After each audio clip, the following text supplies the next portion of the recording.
Hello बच्चों, स्वागत है आपका एफटी स्टडी चैनल पे।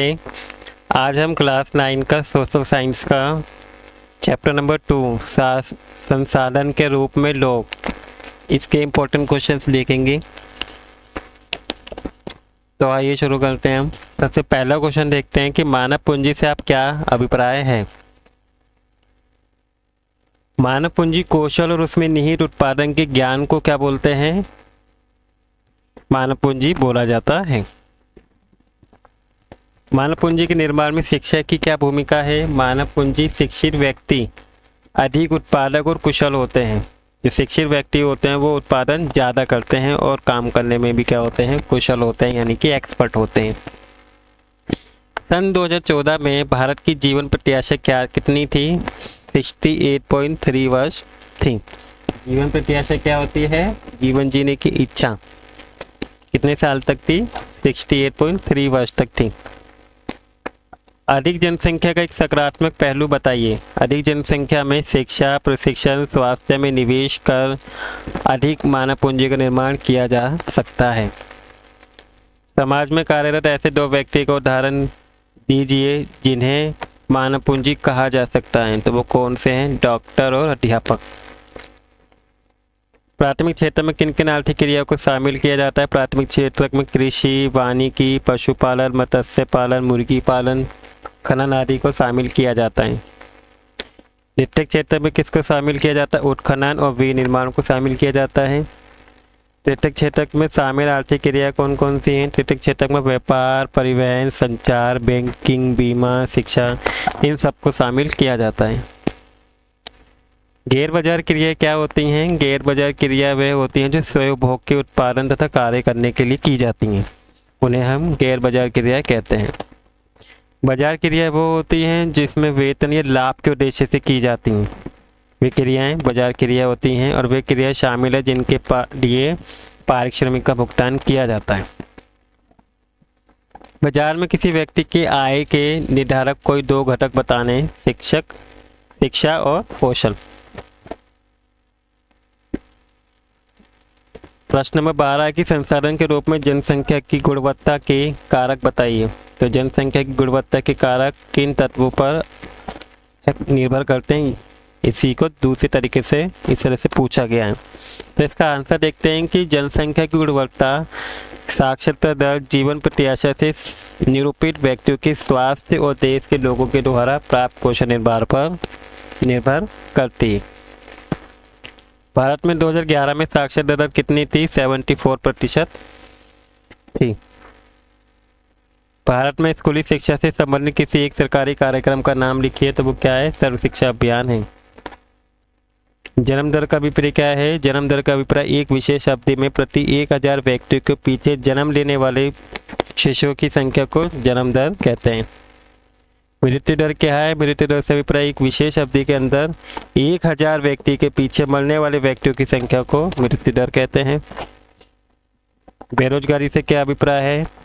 बेरोजगारी का तात्पर्य उस स्थिति से है जिसमें व्यक्ति काम करने के लिए क्या है? इच्छुक है, लेकिन उसे रोजगार उपलब्ध ना हो, उसे हम क्या कहते हैं?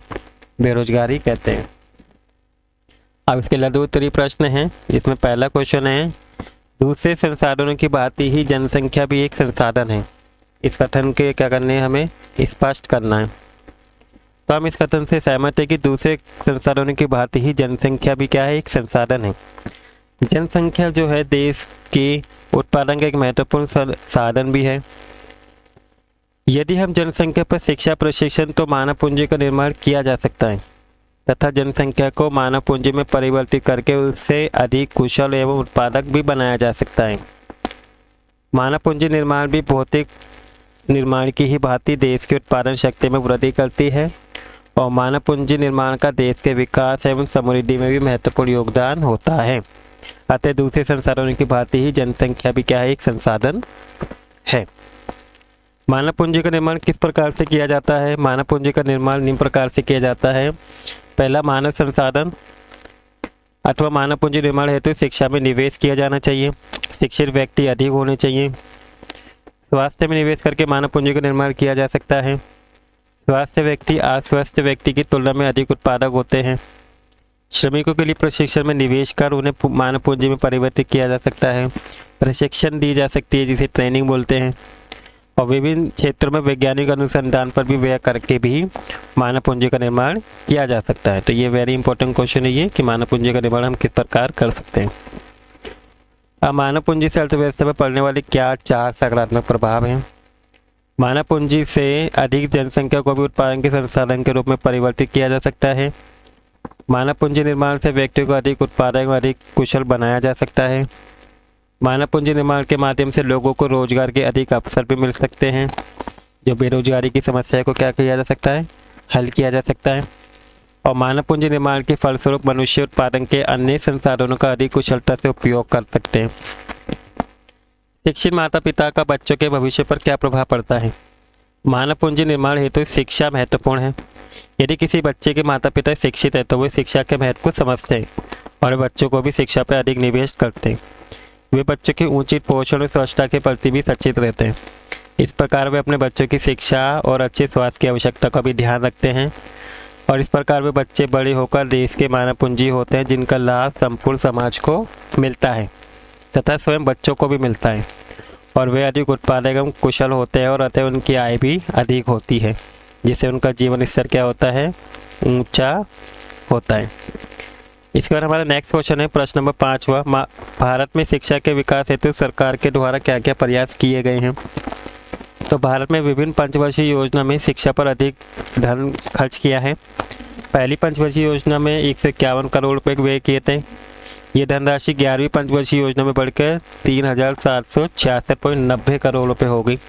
सकल घरेलू उत्पाद के प्रतिशत के रूप में शिक्षा पर व्यय 1991-92 में 0.64% से बढ़ के 15-16 के अकॉर्डिंग 3% हो गई है।